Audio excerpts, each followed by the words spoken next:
Welcome to Oddball. I'm Amin Elhassan. I don't have a voice because I treated Oklahoma City like my personal playground. That over there is Izzy Gutierrez. And joining us today, the only person to say the word bitch on Disney airwaves and get away with it, it's Michelle Beadle. Is that true? Hey. Did I do that? It's one of my favorite stories.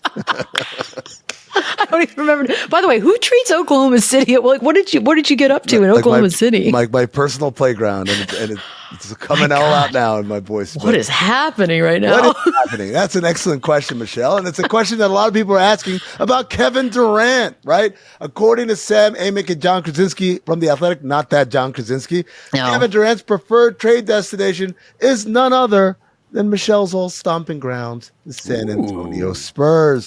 KD wants the Spurs. Beads. Should the Spurs want Kevin Durant? I mean, I think everything about this is contingent upon what are they going to have to give up for Kevin Durant, which I know is crazy to say, but if this was Kevin Durant like 6 years ago, and again, I hate being an ageist because we're all getting older, but that's unfortunately part of the deal, then maybe we wouldn't be having this conversation. But I don't think you want to give up Stephon Castle. I don't think that should be part of it. Honestly, as a Spurs fan, I hate giving up anybody because you get close to everyone, you like them. It's family, man. But the idea of having Kevin Durant, even for just a couple of years during this Wemby run, because I think it's time to start moving. Like, I don't think we're going to keep building and building and building and wasting. Wemby's proven that he's mentally already sort of in that mindset of let's go. And I don't want to waste any more time, but it just depends on what you got to give up, honestly. Beadle, are you sort of maybe, let's say it's not you, let's say Spurs fans, spoiled by all the championships? Because I think most people who don't have one, right? Let's say they're an Indiana Pacers fan and they had Stephon Castle. They say, damn right, I'm going to give up Stephon Castle for Kevin Durant and give me at least a couple of years with him and Wemby and see what that looks like. Yeah, it's like they were like, I'm going to give up 27 first-round picks for Desmond Bane. No, well, yes, because I sometimes catch myself. I'm joking, but I'm not joking when I say, guys, we haven't won a championship since 2014. And then I'm like, oh, that doesn't sound very nice at all. But probably, I also think we're all a little bit warped right now in what we think or what kind of value we're putting on people. I think this Phoenix Suns run has been so lackluster, given that on paper, that should have been some sort of a mini dynasty, or at least looking like it was heading towards one. And it never was. It never even got off the ground. So maybe that's sort of affected people's value that they'll give Kevin Durant. Personally, as a Spurs fan, I would love to see Kevin Durant in a Spurs uniform, because I think that if he's not in a Spurs uniform, he's going to be in a Houston uniform. And we don't want that. So I thought you were going to say Heat. You got so close to saying Heat. He's not going to be in a Heat. What are you giving up? Season tickets? Like, what are you going to give up for the money? No, there's nothing there. Nothing. Soho Beach House membership? Exactly. That's about it. Brutal. They have nice programs on the weekends. I don't know. Yeah, it's a great place to live. The thing about the situation, so they don't, according to Kirk Goldsberry, the Spurs don't want to give up the number 2 pick. Understandable. Don't want to give up Stephon Castle. Yep. Less understandable. But then there was a report I saw where, and also they don't want to give up Jeremy Sohan. And I'm like, okay, what are we doing here? I love me some Sohan. I know, but come on, that can't be the difference between. Man, we always had KD. What happened? They wanted Sohan, and we said no. We love Sohan. I mean, come on. Sohan's our fighter. He's adorable. First, let's just get the important stuff out of the way. Adorable. Okay. And there's value in that. But yeah, he's what little grit we kind of have, because it is a kind of a nice group of humans. But he'll fight people, and we need that. We got rid of Zach Collins, even though he was foul happy all the time. He was the only other guy that would sort of throw down if you needed it. I don't know if Sohan's not really a deal breaker. Like, I don't think that if it comes down to it and he's the one part that is sort of keeping things up, I don't think that they say no to a deal. I think Sohan would probably get shipped out. Well, but how much do you... Sorry, go ahead. No, I'm just saying I don't want that for the record. No one's asked me. How much do you believe this idea that KD was interested in the Knicks, but the Knicks are like, Because it feels like James Dolan and the New York Knicks, I mean, this is their transaction. This is exactly what they're all about. No, big name, big splash, get her done. Yeah, I think what we've learned in the last, 3 weeks is that James Dolan has awakened from his slumber and hibernation and has decided to insert himself back into the NBA zeitgeist. And my goodness, are we all the more grateful for it as non-Knicks fans? Because, yeah, this is the part where he comes in and F's it all up again. So Kevin Durant is exactly the type of move, superstar, sexy name, all the things that come with it.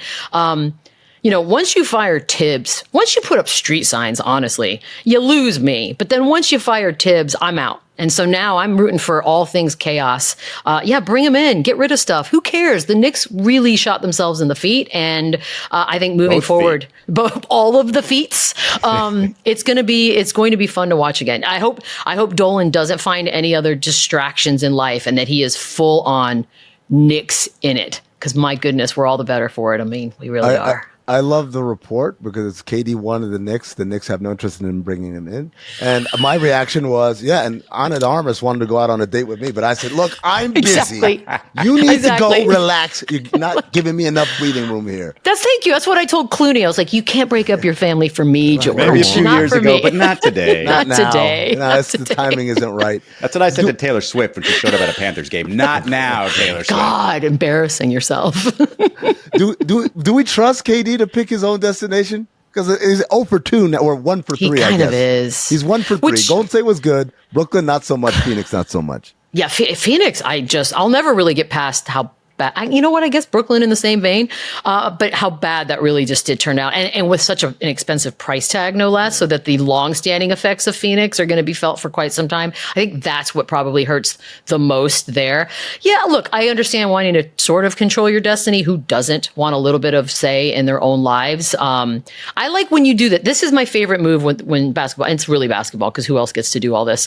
When you give us like 3 or 4 options, right? Yeah. To me, that's the way to play the game. Like, I think Jimmy Butler came out so loud and strong about, I hate all these places, that it was hard to root for him at some point. But if you just come out and say... initially he said anywhere but Miami, and then he started whittling it down. Then he was like, wait, not there, not there. Like the KD not wanting to go to Minnesota. Okay, whatever, that's fine. But I think if you give us 3 to 4 to sort of play with, it keeps you a little more likable as well.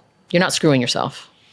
Well, if you look at KD's history and just everything you hear about him and everything that I've heard about him, he's very regimented. He loves, attention to detail, but he also just wants to do his stuff and he wants to work on the team stuff and he wants to get out of there. He's just all about basketball. And if you look at the last 2 stops, there was no stability in the coaching area. And it feels like that's the area where he could look at now and be like, okay, I already know I'll have talent around me. Let me go to a place that has an Ime Udoka or an Eric Spoelstra. And at the time, maybe Tom Thibodeau. But it doesn't feel like he would go to another place where the coaching situation is unstable. I would think San Antonio is obviously good too. I mean, yeah, because look, at the end of the day, obviously, Mitch Johnson's now the guy. We're not sitting around waiting to see if Pop's coming back or not. Right. We now know. And he's still in the building, and there's still that sort of culture that's there. Like, I get that. I guess that makes sense. Like, so an Ime Udoka would make sense. Look, the places that he has, quote unquote, given us to play with are all very logical. And I honestly, with the exception of Miami, I truly believe, depending on what the other teams have to give up. Like this idea that Houston would give up Jalen Green and a couple other pieces for a Kevin Durant, I'm doing that deal in a second. Like in a second, if I'm Houston. So you're still mad about 2013, right? Because you won it in 2014. Like, you don't hate us, do you? Look, do I hate Ray Allen for the rest of my life? I don't know. Hate's such a strong word. Would I pee on him if he was on fire? No, of course not. I would never do that. It's forever, man. It's forever. All right. Michelle, you brought up the fact that Jeremy Sohan's a fighter. Well, you got another fighter. Victor Wembanyama is completing his training at the Shaolin Temple with the monks. He reportedly passed the first level of monks grading system, earning the Duan rank. What? Beads. What? Has this been good news for the Spurs that he shaved his head and he spent all this time with the Shaolin monks? You know what's funny is we had George Gervin on, and he was very sort of hung up on the idea that he shaved his head. He was very worried about it. It's like he needs to grow his hair back. I was like, I mean, it's pretty temporary. He's a young kid. It'll probably grow back in like a day. It just is another example of, and this is, even if I wasn't a Spurs fan, I would say the following. This dude was supposed to be a Spur. I can't imagine another team that sort of accepts this, like, not just that you're different, because everybody's a little different. But it's different in sort of a an oddly cerebral, intellectual, do your own thing kind of way. And to me, he's in the perfect environment for that. Yeah, this guy's focused. If you tell me you're going to go study with monks, like for real, you're an intense human being and you're devoted to whatever it is you're devoted to. So I can't not be excited for him to come back and completely focus all that attention on basketball. He's way ahead of schedule. I love everything about this. Just need his body to cooperate. But I think up here, we're in a good place. Like those videos, by the way, of him like running in the mornings and stuff, it's amazing. See, if I'm the Spurs, I feel like Parker Posey in the White Lotus. And like, Wemby, no. What are you talking about? He's just becoming more and more just in the zone. Wants to give up his worldly possessions next. What worldly possessions? He's 20. God loves us. God loves the way we live. First of all, he's not giving up his Louis Vuitton ambassadorship. I think that's still going to be around. You can do both. He's multifaceted, but you guys. Is he giving up his chase for the gold ball? Like, is he giving up on the Larry O'Brien trophy? Never. Is that no longer top of the list and priority-wise? No, if anything, he's coming back even more focused than he already was, because now look, I'm not going to sit here and pretend I know what Shaolin monk training entails, but I'm pretty sure I'm not equipped to do it. So I think he's going to be in a much better place. What is he going to spread to everybody else? That's what I want to know. Like the Golden State Warriors, I think it's the only other organization that would allow somebody to do what he's doing and not think it's weird. And there's no coincidence. Steve Kerr is, that they sort of all have that kind of brain, which I love. Draymond Green seems like the perfect guy to just embrace someone coming in. It would challenge it so well. Ring a little bell. Yeah, all I can think of is the golden child. I want the knife. Please. God, that movie's so good. I'll watch it every time. Beadle, real quick, we mentioned Steve Kerr. Steve Kerr's not available. Who the heck is going to coach the Knicks? Well, is he not? Because they haven't asked. Like, you have to ask first, Izzy. You guys, everybody with a job first, and then you embarrass yourselves publicly. We mock you incessantly, and then you go get two guys that have been fired. Stupidest thing I've ever seen. Stupid. It really doesn't make any sense. The update I have from the NBA Finals is that they probably won't have one until after the draft. And free agency very important is to fire Tibbs immediately then. Oh, this is just a downward spiral. God, I'm here for it. I don't care if I ever go to the Garden anyways. Ban me for life. This is awesome. What's the line from the A-Team? I love it when a plan comes into place. I'm like, the Knicks are like, wait, plan? What the is that? Let's just call people and see. Were they feeling themselves so much that they thought anybody would drop and be like, yeah. But the problem is, even if they did want the job, the teams are like, please stop calling. Stop calling us. Embarrassing. What flan? Maybe they're trying to say flan and they're mispronouncing it. No enough flan comes into place. Knicks, I'll do the job. Overrated.